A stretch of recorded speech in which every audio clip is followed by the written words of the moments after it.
ब्रेकनंतर बुलेटिनमध्ये तुमचं स्वागत आणि आता एक सविस्तर बातमी आहे। बिनशर्त पाठिंब्यावरून सध्या चांगलंच राजकारण पेटलंय।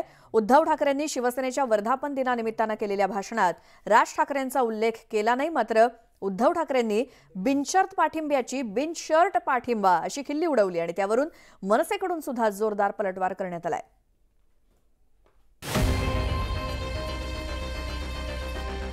या निवडणुकीमध्ये आपले कोण आणि परके कोण, मित्र कोण आणि शत्रू कोण हे स्पष्ट झालेले आहे।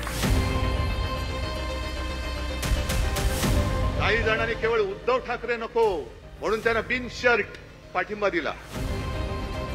उद्धव ठाकरेंनी पक्षाच्या वर्धापन दिनी केलेली ही टीका मनसेच्या चांगलीच जिव्हारी लागली।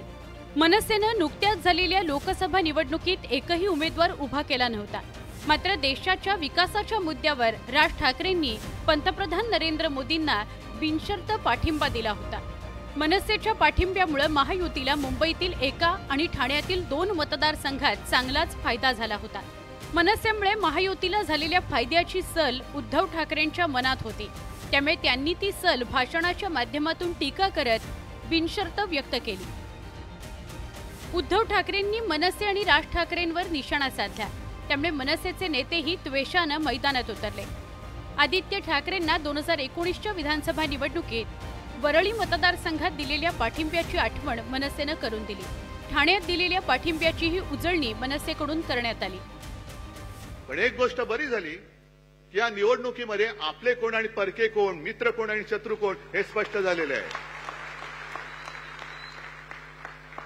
काही जणांनी केवळ उद्धव ठाकरे नको म्हणून त्यांना बिनशर्त पाठिंबा दिला।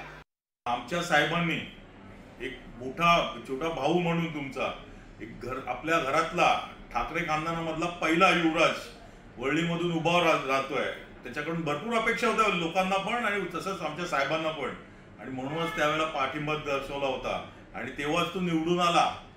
आणि काय केलं त्यांनी? काही केलं नाही। आणि तुम्ही आज त्याच साहेबांना आणखी भरपूर ठिकाणी तुम्हाला ठाण्यामध्ये असेल कित्येक ठिकाणी तुम्हाला बिनशर्त पाठिंबा दिला, तेव्हा तुम्हाला बिनशर्त आठवलं नाही तुम्हाला?